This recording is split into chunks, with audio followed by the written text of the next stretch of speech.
Welcome to Scaling with Disha, the show that helps online entrepreneurs to scale their business to six figures and beyond without the hustle or the overheads. I'm your host, Disha Waddup, and I'll be here each week to remind you that you can do anything you set your mind to. Welcome to another episode of Scaling with Disha. Thank you so much for joining me for another episode.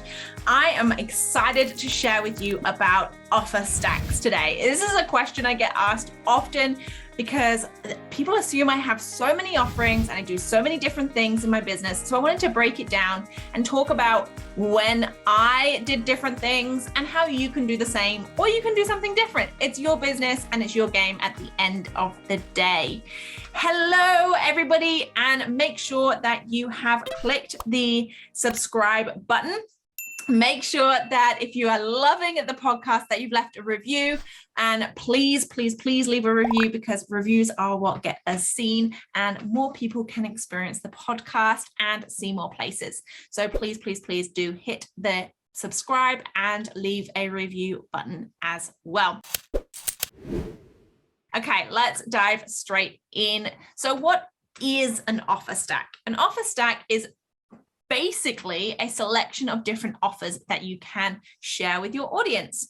Now, too often, and one of the reasons I wanted to talk about this on the podcast specifically, was too often people go into having hundreds of different offers right off the bat, and it is constant overwhelm. You're constantly worrying about what offer to share with people and how to market it and what to do next. So I wanted to break down exactly what is an offer stack is and when you should actually start to implement one and how it should look in your business. So an offer stack is just a selection of offers, whether that's one-on-one, group, coaching, course, content, or a freebie or an experience. And I'll talk a bit more about experiences in a moment, but those are basically your options for offer stacks, and you can break those down in different ways. The idea behind an offer stack is either people can work with you through your offer stack, so increasing in price and information from you as they go up your offer stack, or the alternative, or people can pick and choose where they are in their world, depending on income and how much they want to invest with you. So when we start out, and Anna and I have talked about this in the Elevate Mastermind, which is starting this week. So if you haven't heard me talking about the Elevate Mastermind, then go ahead and join my Facebook group, Scaling with Disha. We've got a masterclass in there, and we have also run a challenge that you can check out. Or you can send me a message and we can have a chat about the Elevate Mastermind, because it is all about building out this offer stack for you to start your business. So most people, and I always recommend this, all my clients do this, is start your offer stack with a one-on-one offer. Now, the reason I tell my clients to do this, and this is exactly what I did, start your offer stack with a one-on-one offer, is because you get that instant feedback from somebody. You get that instant connection with that person to find out if what you're offering is exactly what they need. You can see it in their face if you're on Zoom or you're on face-to-face, whatever mode of communication you want to choose. You can see it. You can actually get their results. You can gauge where they are in your process, and you can get that initial feedback from them. So creating a one-on-one offer is by far the best way to start in any business. And then when do you scale up?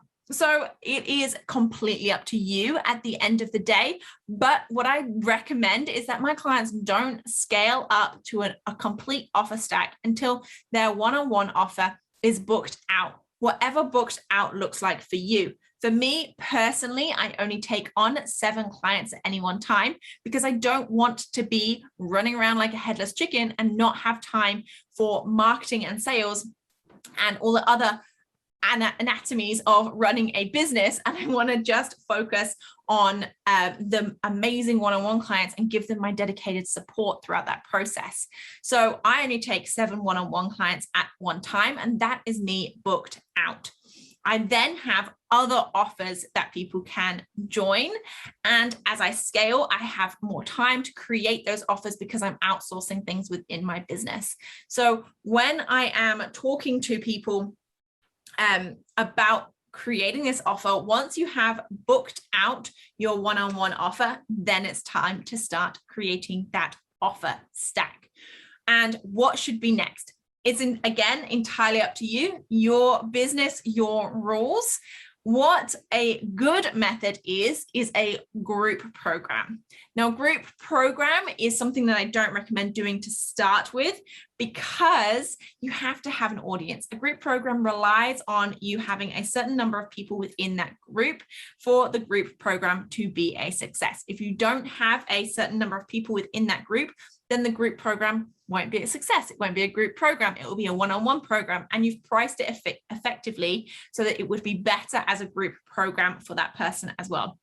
So I usually wait until my one-on-one is booked out or my clients' one-on-ones are booked out, and then we start to think about creating an offer that is a group program. That leverages your time. You are not just trading an hour for an hour on a one-on-one basis, but you are leveraging that time where you are talking to many people. So it's one to many in a group aspect, but you are still getting that face-to-face time with that person.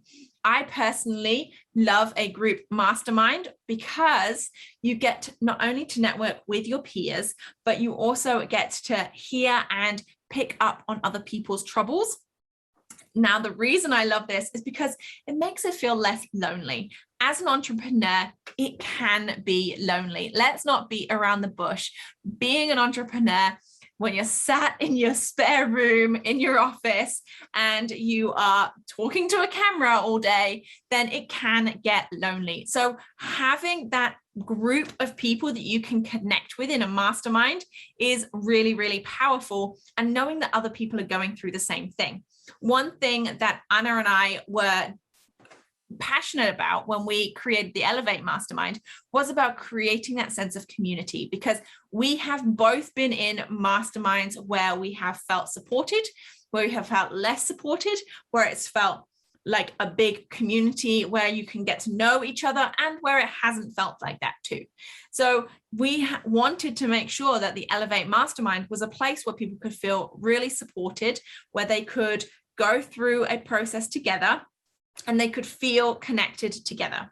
So creating a group program allows your audience to do just that. And it depends on the numbers that you have within that group program. So you could have a large group program where you're looking at 20, 30, 50, 60, hundreds of people if you want to, or you could have a smaller, more niche group program.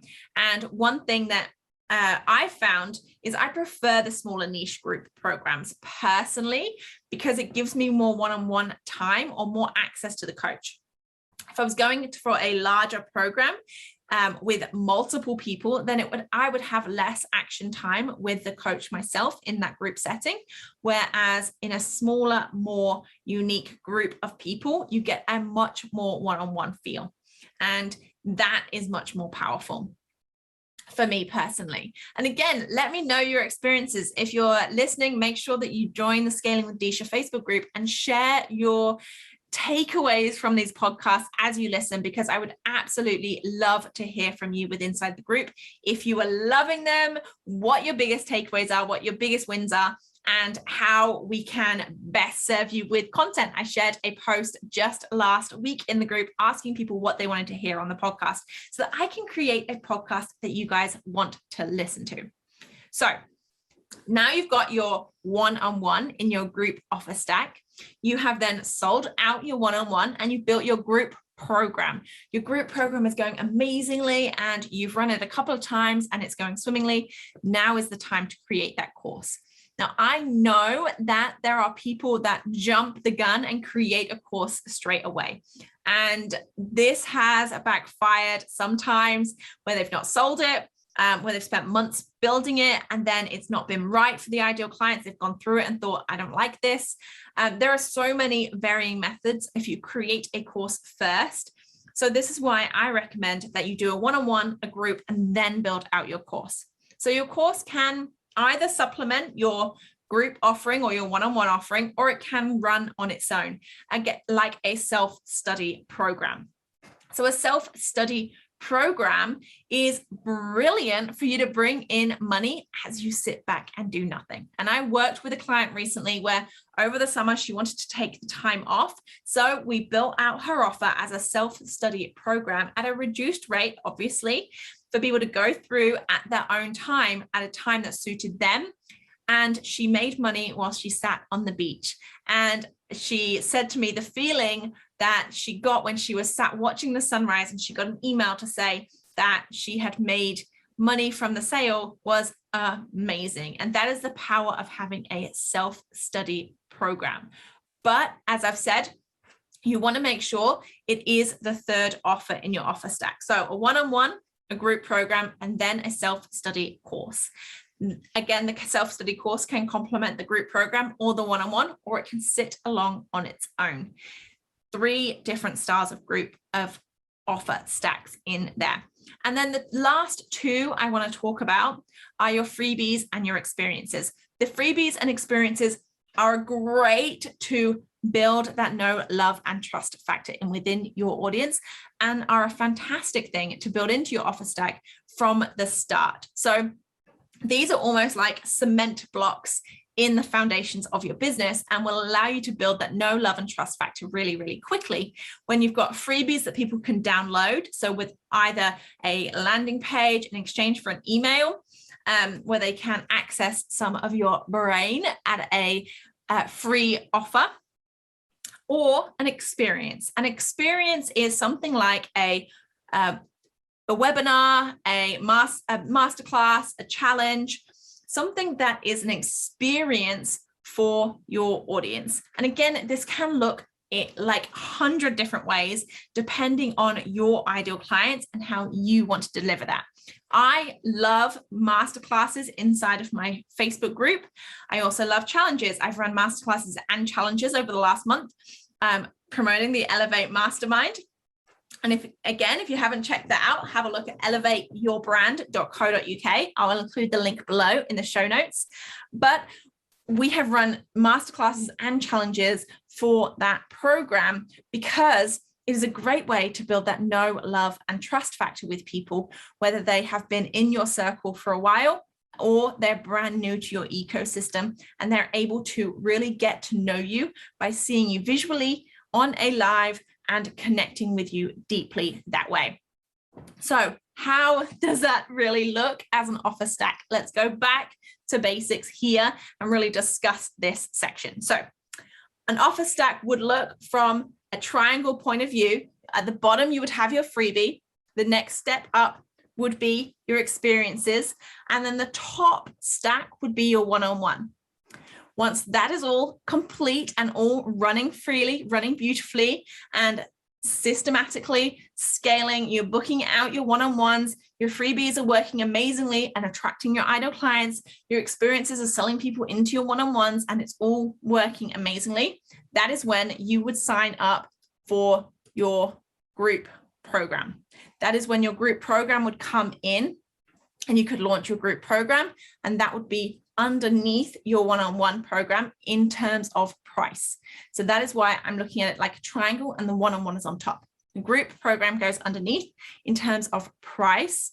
And then underneath that, once your group program is running consistently, you're having people join it, then you can start to bring out the courses, and the courses will run underneath that. Again, price point wise, courses usually are cheaper than a group offering and cheaper than a one-on-one offering. So make sure you take that into consideration when you are pricing your one-on-one offer.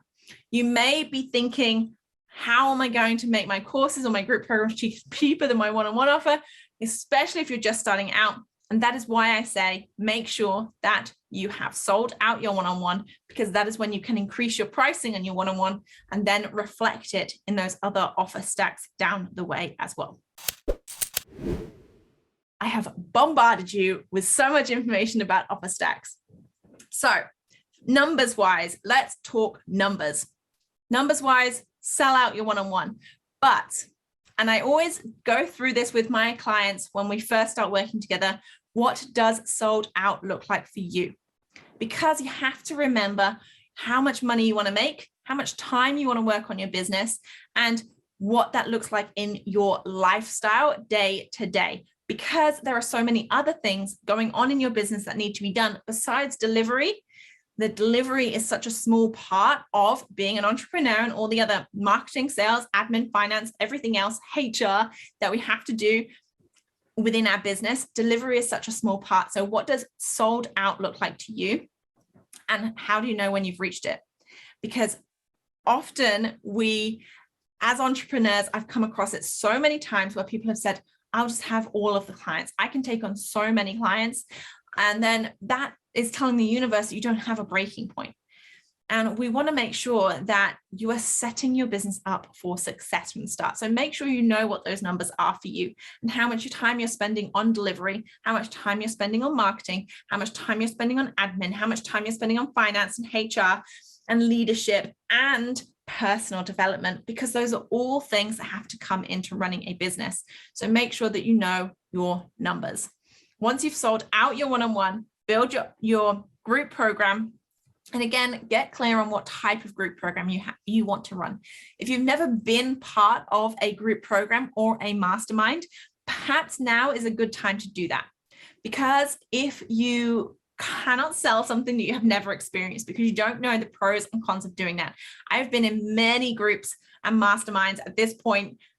So I have experienced all varieties of good, bad, and in-between experiences. Some of them have been absolutely amazing, others not so great. And I've usually known going in by the first couple of days of my experience how that is going to look. So know that you should experience these things for yourselves too. So make sure that you are joining groups, you're joining masterminds, and then you'll know what is good mastermind and what is a bad mastermind for you to launch. And then you've got courses. Courses are so easy to create, and quite often people knock them out for like $47. This doesn't have to be the norm. And I want to change this industry that the $47 low ticket courses that don't really give you any value, who is buying those? Because it was once me and it didn't give me any value. And I up-leveled the types of courses I was buying and it up-leveled my results. So make sure that you are aware of that when you are putting together your courses, about the price point that you want to sell it at. And again, reflect back on numbers. What is the price point I want to sell it at? But also, how many people do I want to sell it to each month? And scaling that as you grow your business. If you have enjoyed this episode, please leave a review.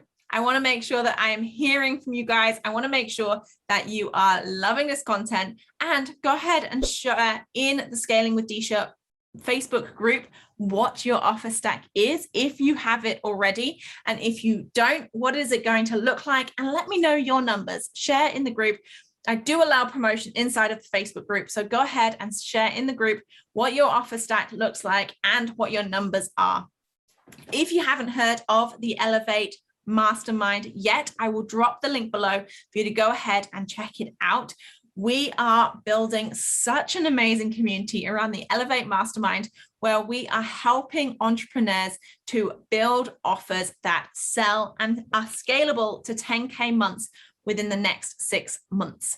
So we are building out your market research. We are going into your beta offer. So by month 2, you should be signing clients within your offer. We're then going into your messaging, your branding, your systems and strategies, and your content and your sales in the next 6 months, so you can launch an amazing offer in 2022 and change the trajectory of your business over the next year. How freaking amazing would that be? If you're interested, click on the link below, elevateyourbrand.co.uk, and I will drop it into the notes.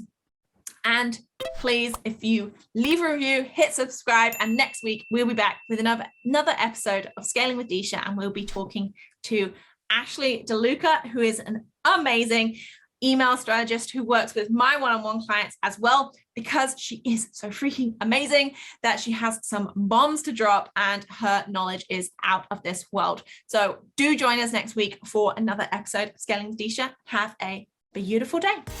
Thank you so much for tuning in today, and I really hope that you genuinely learned something from today's episode. If you found this episode useful, then please hit the subscribe button and leave us a review. I personally read each and every one. Until next time, bye.